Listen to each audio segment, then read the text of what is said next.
1100 francs. 1100 francs en face de moi. Personne ne dit mieux. 1100 une fois. Qui dit mieux?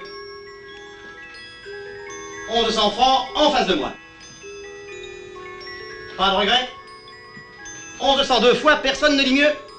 1100 trois fois. À juger. Non, monsieur, mais non, croyez-moi. Non, monsieur, non, je ne connais absolument rien aux Templiers. Et je n'ai pas l'intention de me casser la tête sur ces petits graffitis. Puisque vous êtes si curieux, je vais vous dire quelque chose qui pourra vous intéresser plus que ce qu'il y a dans cette valise. Je trouverai la clé du trésor sans traduire les signes de ces sons. J'appliquerai une bien meilleure méthode. La radiesthésie. Je chargerai mes pendules du fluide de ces médaillons. Et ensuite, je promènerai mes pendules et leurs fluides sur une carte suffisamment grande. J'explorerai ainsi le monde entier jusqu'à ce que mes pendules se décident à rentrer en action. C'est tout simple, non? Au revoir.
Regardez.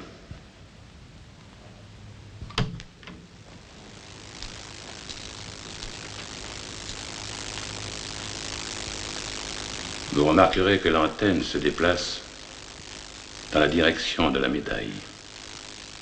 Cette médaille, ainsi que les bagues que nous portons, et la clé de la crypte profonde, sont faites d'or alchimique. Cet or, vous le savez, est jusqu'à un certain point radioactif. Il émet un rayonnement spécifique.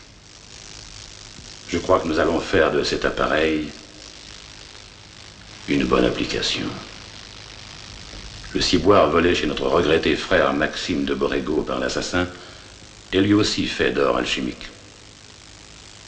Grâce à cet appareil, où qu'il soit, nous pourrons le retrouver. Et là où se trouve le ciboire, l'homme ne doit pas être loin.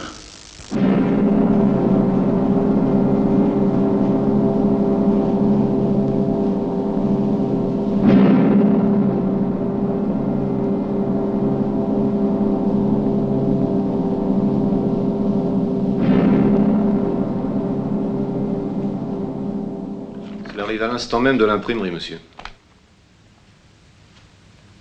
Le professeur Petri nous déclare: les sceaux templiers sont des faux. Je les ai authentifiés pour aider la justice à capturer l'assassin de mon ami Maxime de Borrego. Il s'est moqué de moi. Il a cru pouvoir impunément se moquer de moi. Je condamne à mort le professeur Petri pour manque de probité scientifique. Faites un communiqué à la presse. Prévenez le bureau de Londres. Que le nécessaire soit fait dès que possible. L'avion est-il prêt? Toujours, monsieur. Je pars immédiatement. Je veux veiller moi-même à la bonne marche des choses. Pétaille, très intelligent professeur Petri. Il raconte dans les journaux que les machins templiers sont faux. L'autre va vouloir se venger et nous allons avoir une affaire de plus sur les bras. Vous avez vu ça, patron? Édition spéciale, regardez. Ouais. Qu'est-ce que je disais, hein? Ça regarde les Anglais, maintenant. Je dois appeler Scotland Yard tout de suite. Comme ça, directement? On n'a pas le temps pour les formalités. Allô? Passez-moi Scotland Yard, s'il vous plaît.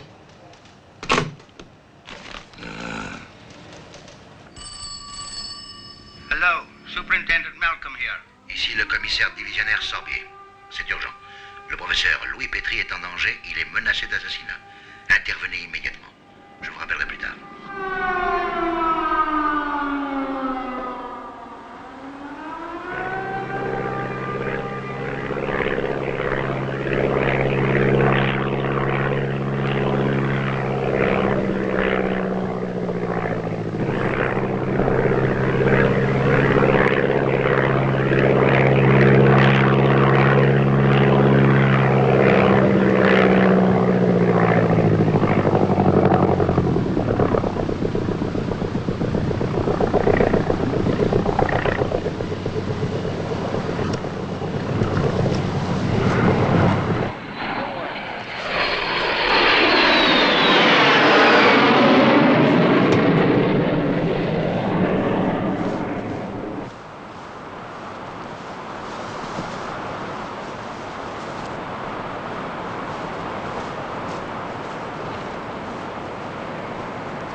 La crypte est profonde, difficile d'accès.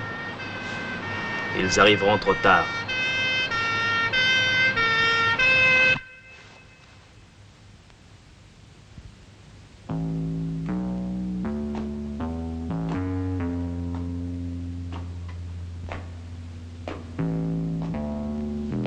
Mais... Ah, mais s'il vous plaît, monsieur, juste un petit instant, je suis en train de prendre une photo.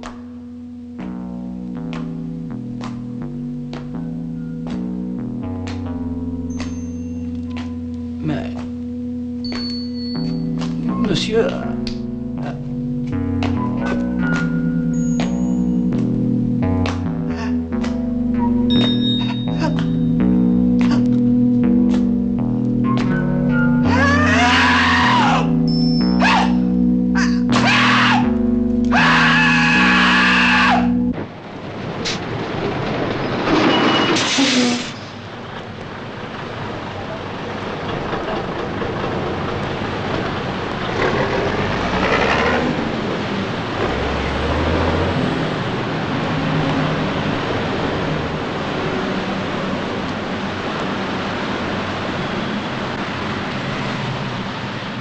C'est nous, Paul, qui sommes responsables de la mort du pauvre professeur Petrie.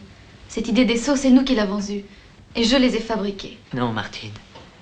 Personne ne l'obligeait à se jeter dans la bagarre.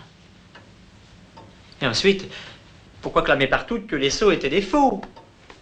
Mais cet homme sans visage est donc partout.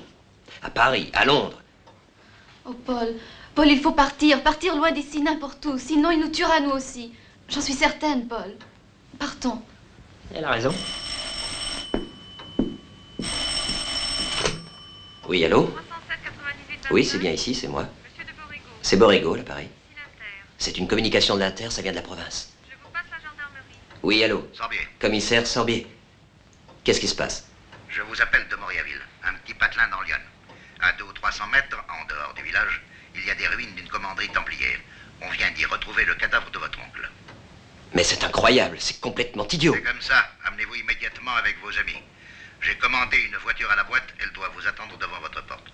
Vous passerez prendre l'inspecteur Peclet qui est sur une autre affaire. Le chauffeur est au courant. Mais...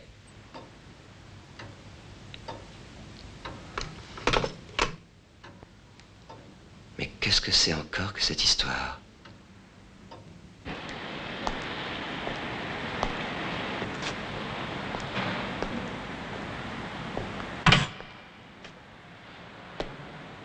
Monsieur de Borrego? C'est moi. De la part du commissaire Sorbier.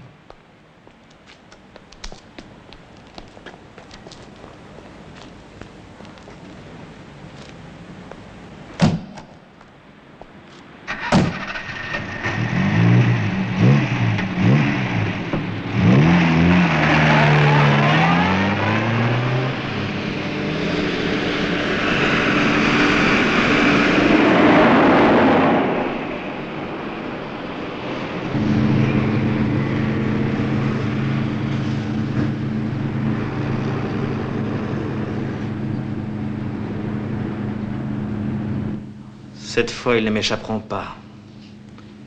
Je ne suis pas mécontent de mes talents d'imitateur, Madame Sorbier.